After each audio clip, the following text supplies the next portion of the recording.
Oh, and you'll marry Tyler Moore. I don't care what they say about us anyway.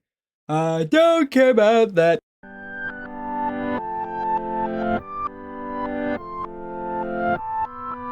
Hello everyone, my name's Stonesy Boy and welcome back to Reading with Stonesy. Today we're back on the island of the Blue Dolphins. There's dolphins, they're blue, and we're definitely on an island and not in a comfortable chair. So, as such, we need to continue reading this book. Today we're reading chapters 5 to 8, pages 24 to 46, so 22 pages in total, which is going to be cut down by the only 3 chapters. But, without further ado, let's begin. Chapter 5. That night was the most terrible time of memory of Galisat. On the fateful day of the dawn, the tribe numbered 42 men, counting those who were too old to fight. When night came and women had carried back to the village those who had died on the beach of Coral Cove, were reminded only 15. Of these, 7 were old men. There was no women who had not lost a father, a husband, a brother, or a son. The storm had lasted 2 days, and third way he buried our dead in the south headland. The aleuts who had fallen on the beach we burned. For many days after the village was quiet, many people went out only to gather food and came back to eat in silence. Some wished to leave and go in their canoes to the island called Santa Catalina, which lies far off to the east, but others said that there were little water on the island. In the end, the council was held and decided to stay at Galisat. The council also chose a new chief like my father's place. His name was Kimki. He was very old, but he had seen a good man in his youth and a good hunter. That night, he was chosen to be chief. He called everyone together saying, "Most of those who snared fowl and found fish in deep water and built canoes are gone. The women who were never asked to do more than stay home, cook food, and make clothing must now take the place of the men and face the dangers which abound beyond the village. There will be grumbling in Galisat because of this. There will be shirkers. There will be punished, for without the help of all must perish." Gimki portioned work for each one in the tribe, giving Ulape and me the task of gathering albanese.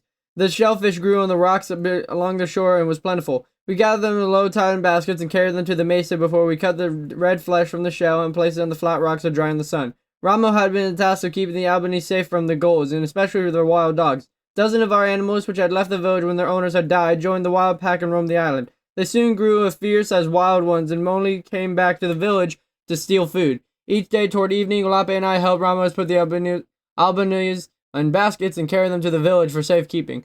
During this time, other women were gathering the scarlet apples that grow in the cactus bushes that are called tunas.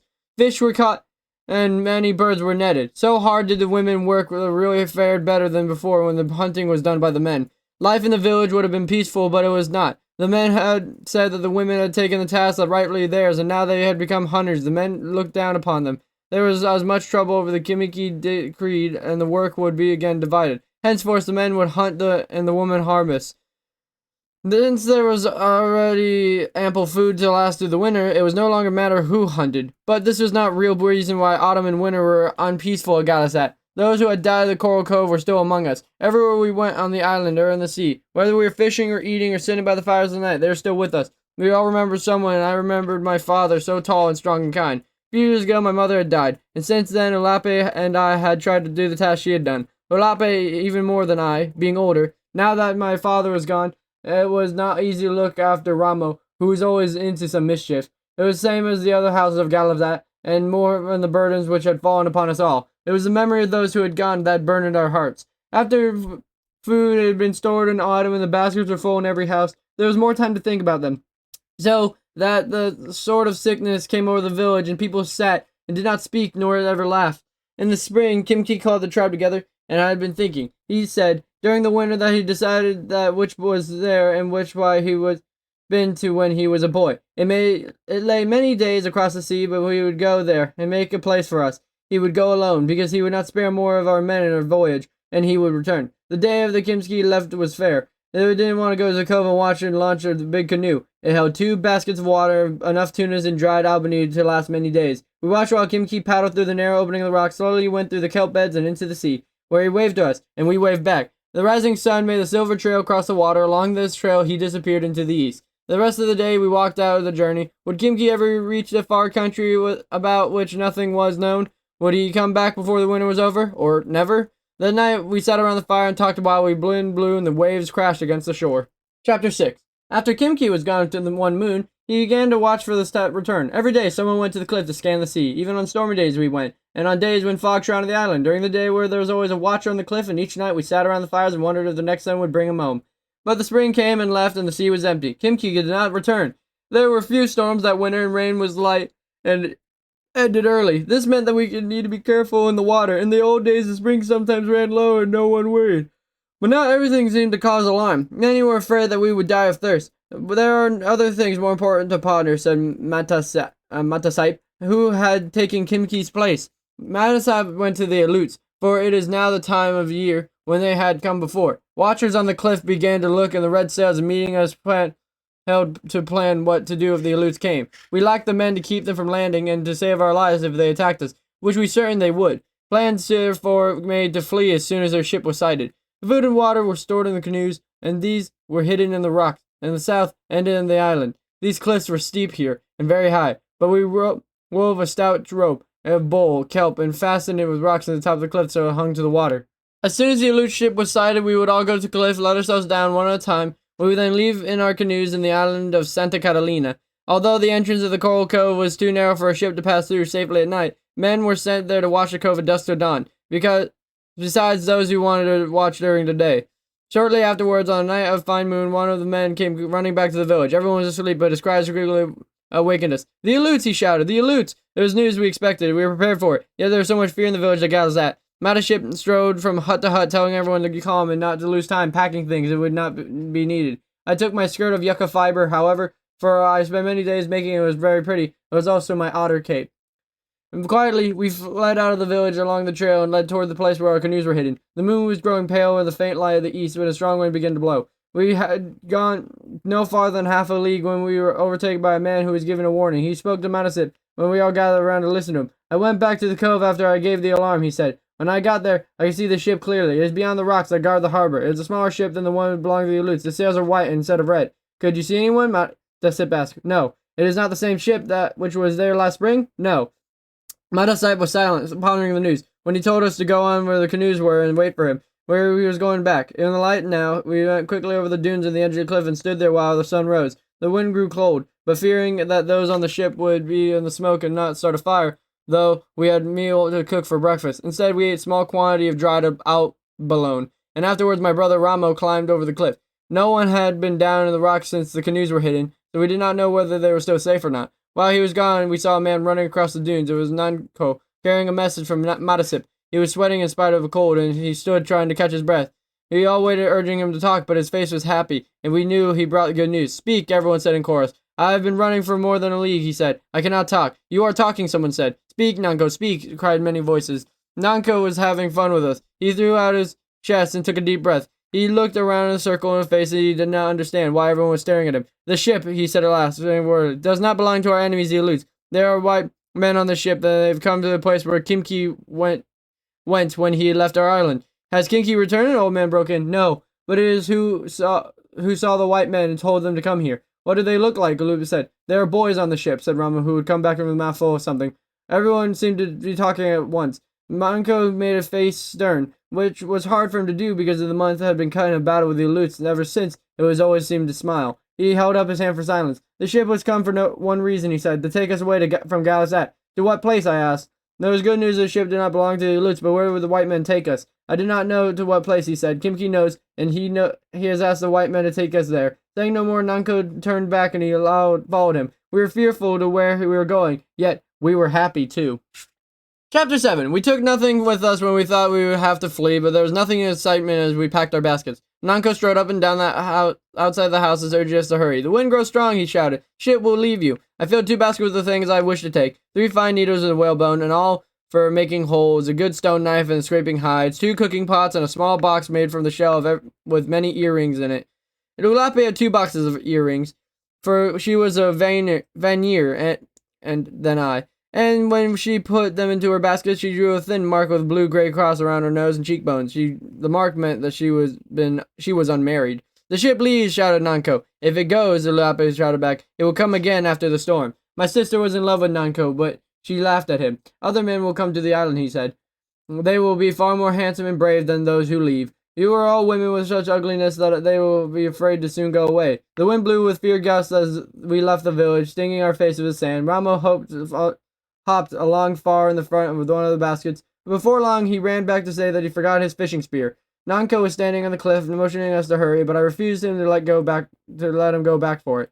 The ship was anchored outside the cove, and Nanko said that it would not come closer in the shore because of the high waves. They were beating across the rocks with a sound of thunder. The shore was far, and I could see it was rimmed with foam.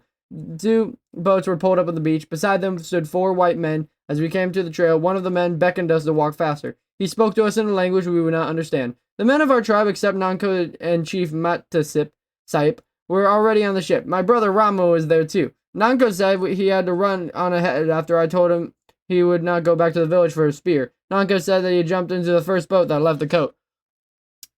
Matasip divided the women into 2 groups, then the boats would push into the water. While they bobbed about, we scrambled into them the best we could. The cove was partly sheltered from the wind, and as soon as we went through the passage between the rocks and into the sea, great waves struck us. There was much confusion. Spray flew, and white men shouted at each other. The boat pitched so wildly that one breath you could see the ship, and the next breath it had gone. Next, we came to it at last, and somehow we were able to climb onto the deck. The ship was large, many times the size of our biggest canoes. It had 2 small masts, and between them stood a young man with blue eyes and black beard. He was the chieftain of the white men, for he had begun to shout orders which they quickly obeyed. The sails rose on the tall mast, and 2 of the men began to pull up the rope that held the anchor. I called to my brother, knowing that he was very curious, and therefore would be in the way of the men who were working. The wind drowned my voice as he did not answer. The deck was so crowded that it was hard to move, but I went to the end of the other, calling his name. Still there was no answer. No one had seen him. At last I had found Nanko. I was overcome with fear. "There is my brother," I cried. He repeated that I had told me the beach, but he spoke. Ulape, who stood beside him, pointed at his island.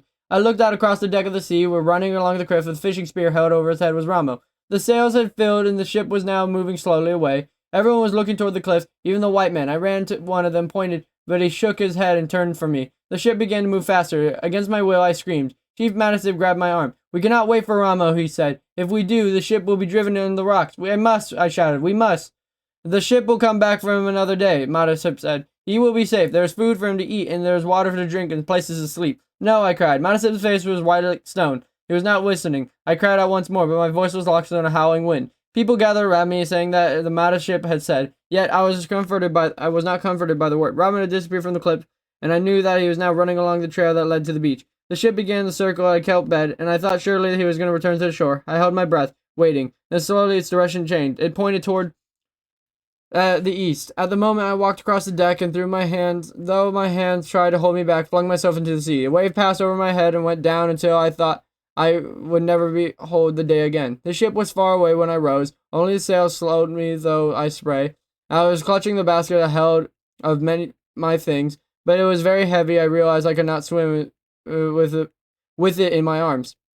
Letting it sink, I started off toward the shore. I could barely see the 2 rocks that guarded the entrance to Coral Cove. I was not fearful. Many times I had swum farther than this, although not in the storm. I kept thinking over and over, as I swam, how I would punish Ramo and I sent to shore. Yet I felt the sand under my feet and saw him standing on the edge of the waves, holding the fish's spear and looking in forlorn. I forgot all those things I had planned to do. Instead, I fell to my knees, put my arms around him. The ship had disappeared. "When will it come back?" Ramo asked, there were tears in his eyes. "Soon," I said. The only thing that made me angry was that my beautiful skirt and yucca fibers that I had worked on so long and carefully was ruined. Chapter 8. The wind blew strong as we climbed the trail, covering the mesa with sand that shifted through our legs and shut in the sky. Since it was not possible to find our way back, we took shelter among some rocks. We stayed there until the night fell. When the sand lessened and the moon came out, it was by the light we reached the village. The huts looked like ghosts in the cold light, and as we neared them, I heard a strange sound that like running feet. I thought that was a sound that made by the wind, but when we came closer, I saw dozens of wild dogs scurrying around through the huts. They ran from us, snarling as they went. The pack must have slunk into the village soon after we left, for it was gorging itself upon the abalone we had not taken. It had gone everywhere searching for food, and Ramo and I had to look hard to find enough for our supper. While we ate beside a small fire, I could hear dogs on the hill, not far away, and through the night their howls came to me in the wind. But when the sun rose, I went on out of the hut. The pack trotted off towards his lair that was at the north side of the island, in a large cave. That day we spent gathering food. The wind blew and the waves crashed against the shore so I would not go out on the rocks. I gathered gull eggs in the cliff, and Ramo speared the string of a small fish in one of the tide pools. He brought them home, walking proudly in the string over his back. He felt that in this way he made up for the trouble he had caused. With the seeds I had gathered in the ravine, we had plentiful meal. Though I had to cook it on a flat rock, my bowls were at the bottom of the sea. The wild dogs came again at night, drawn by the scent of the fish, and they sat on the hill, barking and growling at each other. I could see the light from the fire shining in their eyes. At dawn they left. The ocean was calm on this day, and we were able to hunt abalone among the rocks. From seaweed we wove a rough basket which we filled when more sun was overhead. On the way home, carrying the abalone between us, Ramo and I stopped on the cliff. The air was clear, and we could look far out of the sea in the direction the ship may have gone. Will it come back today? Ramo asked. It may, I answered him, though I did not think so. More likely it will come after many suns, for the country where it has gone is far off. Ramo looked at me. His black eyes shone. I do not care if the ship never comes, he said. Why do you say this? I asked him. Ramo thought it would take a hole in his heart with the point of his spear. Why? I asked again. Because I like it here with you, he said. It is more fun than when the others are here. Tomorrow I'm going to the canoes are hidden, and bring back one to Coral Cove. We will use it to fish in and to go looking around the island. They are too heavy for you to put in the water. You will see. Ramo threw out his chest. Around the neck a string of a sea elephant teeth, which someone had left behind. It was much too large for him, and the teeth were broken, but they rattled as he thrust the spear down between us. You forget that I am the son of Chowig, he said. I do not forget, I answered, but you are a small son. Some day you may be tall and strong, then you will be able to handle a big canoe. I am the son of Chowig, he said again, and as he spoke, his eyes suddenly grew large. I am his son, and since he is dead, I have taken his place. I am now chief of Galazat. All my wishes must be obeyed. But first you must become a man, as is custom. Therefore I have to whip you in switch of nettles and tie you at Red Ant Hill. Ramo grew pale. He had been rights of manhood given to our tribe, remembered them. Quickly I said, since there are no men to give the rights, perhaps you will not have to go the nettles and ants, Chief Ramo. I do not know if the name suits me, he said, smiling. He tossed the spear and gasped, I think of something better. I watched him stride off with the spear, a little boy with his arms and legs like sticks, wearing a big string of sea elephant teeth. Now that he had become chief of Galazat, I would have even more trouble with him, but I wanted to run after him and take him in my arms. I have thought of a name, he said when he came back. What is it? I asked solemnly. I am Chief Tanyo Sitlopai. Tanyo Sitlopai. It is a very long name and hard to say. You will soon learn, Chief Talositlopai said. I said nothing of letting Chief Tanyo Sitlopai go alone in the place. Their canoes were hidden, but the next morning when I woke, I found Ramo was not in the hut. He was not outside either. I knew he had gotten up to the dark and left by himself. I was frightened. I thought of all what might befall him. He had climbed down the kelp rope once before, but he would not trouble passing even the smallest of the canoes off the rocks. And if he had gone to get one afloat during the hurting himself, would it be to paddle around the sandpit where the tides ran fast? Thinking of these dangers, I started off to overtake him. I had not gone far into the trail before I began to wonder if I should not let him go by the cliff by himself. There was no way of telling when the ship would come back for us. Until it did, that we were left alone on the island. Ramo, therefore, would have to become a man sooner if they were not alone, since I would need his help in many ways. Suddenly, I turned around and looked at the trail toward Coral Cove. If Ramo could put a canoe in the water, get through the tides, and race around the sandpit, he would reach the harbor when the sun was tall in the sky. I would be waiting on the beach, for that was the fun of a voyage with no one there to greet him. I put Ramo out of the mine and searched for rocks and mussels. I thought of the food we needed to gather, but now the best protector of the wild dogs while we were not in the village. I thought also of the ship. I tried to remember what Matasip had said to me. For the first time, I began to wonder if the ship would ever return. I wondered about this as I pried the shells off the rocks. I would stop and look fearfully in the empty sea that stretched far away and my eyes could reach. The sun moved higher, and no sign of Ramo. I began to feel uneasy. The basket filled, and I carried it up to the mesa. From there, I looked down at the harbor and farther along the coast, and the spit that thrust out of the fish shook in the ocean. I could see a small wave sliding up the sand beyond the curving line of foam where the currents raced. I waited on the mesa until the sun had overheard, and then I hurried back to the village, hoping that Ramo might come back while I was gone, but the hut was empty.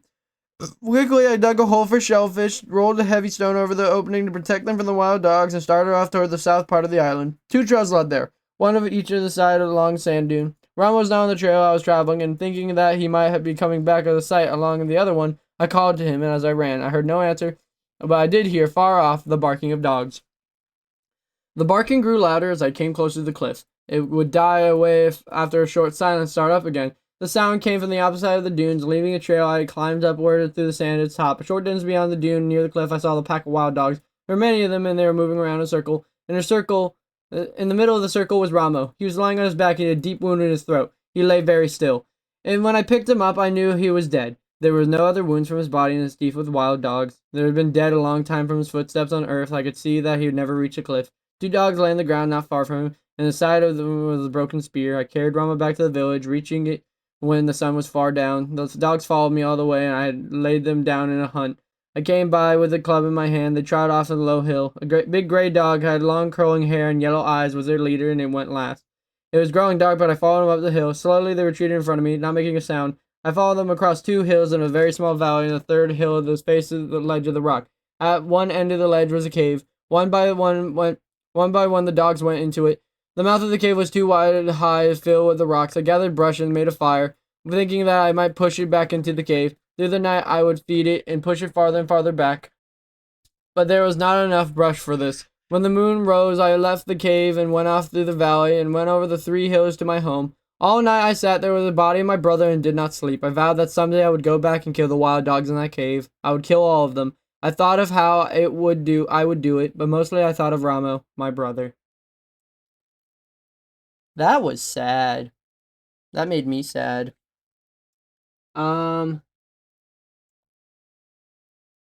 But yeah. I mean, what can we take from this? Don't go fight giant packs of wolves. That's your lesson. But of course, we need a real lesson. But before we get to the real lesson, today we read chapters. I totally had the page open and totally I'm not going to it right now. Today we read pages 24 to 46 and chapters 5 to 8. Next time we will be reading pages 47 to 64 that I put 1 space apart, and chapters 9 to 10. Chapters 9 and 10. You know, I like these many chapter readings because it's like, oh, I get a break in between, but nope, only 1 break. And what is that, like 20? No. Come on, friends, do math with me. What's 64 minus 47? You take the 3 and add a 4 and then add a 10, and that is 17. So next time we have 17 pages with only 1 break, which, you know, considering we read 22 pages today in under 24 minutes, 25 as it hits right now in the recording, that's not bad. But of course, you don't care about that. You don't care about the ending of the video. What you care about is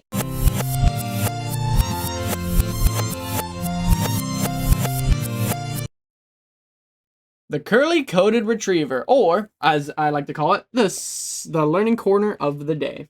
Now today we are learning about the Curley Coated Retriever. If that name kind of sounds familiar, it rhymes really well with the Chesapeake Bay Retriever. This is another retriever. This is another silly doggy, except this doggy is fluffy. Now it's kind of messed up that we're talking about dogs after the book we just read, but can we not talk about that? Seriously, why did you bring that up? That's not nice. Anywho, let's find out stuff about the Curley Coated Retriever with an even easier name. Of course, they can come in multiple colors, from brown, black, and I've even seen gray. But we can talk about it more in this story here. Now, we need to know the history before I can start assuming the color of their fluff, even though they're very fluffy. Oh, did you just want to pet them? Oh, they're great. All right. So, the history of the Curley Coated Retriever is it is one of the oldest and most distinctive of the retriever breeds. The Curley Coated Retriever may have been used in England before retrieving as long ago in the late 18th century. Although its exact origin remains conjectural, it probably stems from crosses and descendants of the Old English Water Dog with the Irish Water Spaniel and the small type of the Newfoundland. These breeds together combine some of the finest water dogs in existence into one animal. Later crosses into a poodle, a fine water retriever in its own right, served to further enhance the twilight curls by the mid-1800s. The Curley Coated Retriever was one of the most popular retrievers in England, prized not only for once surpassed retrieving abilities, but as also a staunch and trustworthy companion. It was among the first breeds to be exhibited by the English dog shows. Exports to Australia and New Zealand were well received, and the breed still enjoys great popularity there. The first exports to America were in 1907. With the breed receiving an AKC recognition in 1924. The breed never became particularly popular in America, however. Even popularity in the Curley in England waned during the 1900s. One theory about its fall in popularity is several and typical Curleys gave the breed the undeserved reputation as hard-mouthed retrievers, causing newer hunters to choose other retrievers. Those who gave Curley a chance have found that the breed is actually quite soft-mouthed. They also find that it makes a versatile family companion. So basically, these little puppies were not accepted into the retriever family, although they are retrievers because of how kind they are and how fluffy they are, which confuses me because I thought they would be as hard-mouthed, but, could be blended in with sheep, so they could be even better hunting dogs, but I guess not. Now, I know what they said. They just said, and quote, they also find that it makes a versatile family companion. But is that really the truth? We need to know the temperament before we can think of this guy as our little family companion, okay? So, the temperament of the Curley Coated Retriever is an eager and tireless land and especially water retriever outdoors, but a calm companion indoors. It is sensitive and gentle, very good with children, and responsive to the commands. It is reversed with strangers. One of the most outrageous of the retrievers is nonetheless quite sensitive. It makes an ideal partner for an active, outdoor-oriented person who also wants a loyal family companion. So basically, these guys are, oh my goodness, I love you, owner. I love you, I love you, I love you. And then when they look at someone else, they're like, okay, who are you? Get out of my house. But, you have a great family dog and a fantastic defender of your home. But does that really mean anything? We need to know what keeps these animals up at night. Or, I guess, the upkeep. Not what's up at night, but whatever. We don't want to scare the pup. Look at that pup. Especially if you're a stranger. In which case, it's gonna nom you. Probably. Most likely. But the upkeep of the Curley Coated Retriever is an easy dog to maintain, requiring no unusual care. It needs daily exercise, preferably involving swimming and retrieving. It can live outdoors in temperate weather, and it does best as an indoor-outdoor dog, because brushing diminishes the tight curls. It would be combed only occasionally, preferably before getting wet. It would become very minimal scissoring, may be desirable to tidy up scraggly hairs, and it does not need regular brushing during the shedding seasons. So basically, while this dog sheds during spring, or, sometimes during fall, depending the breed of dog, I think retrievers fall into that thing, you're going to have to brushy this dog. That's okay. That's 100% fine. And you need to brush him once in a while. I would say once every 3 days. So Monday you brush him, Tuesday you don't, Wednesday you don't, Thursday you do. But if it becomes spring or fall, you might want to do it every other day, or maybe even every day during a certain time of the day where they're very compliant. Now, the health of these dogs, part of the thing of being a pet owner that no one likes. I hate doing this too. The major concerns of this animal is the CHD. Minor concerns are none, so all you have to do is watch out for the major thing of CHD, which I think is chronic hair disorder. Basically, they have trouble growing hair, or, they grow too much hair. They are occasionally seen with dysgenesis, cataracts, so basically they can go blind, or they can, I think the second one is they can damage their paws sort of easy, or, you always have to keep an eye on it, which long-legged dogs you'll have to look at. The suggested tests are hips, so you take your doggy to the doctor and hips, and their lifespan is 8 to 12 years, so not as long as the other breeds, but honestly, it's a good family dog.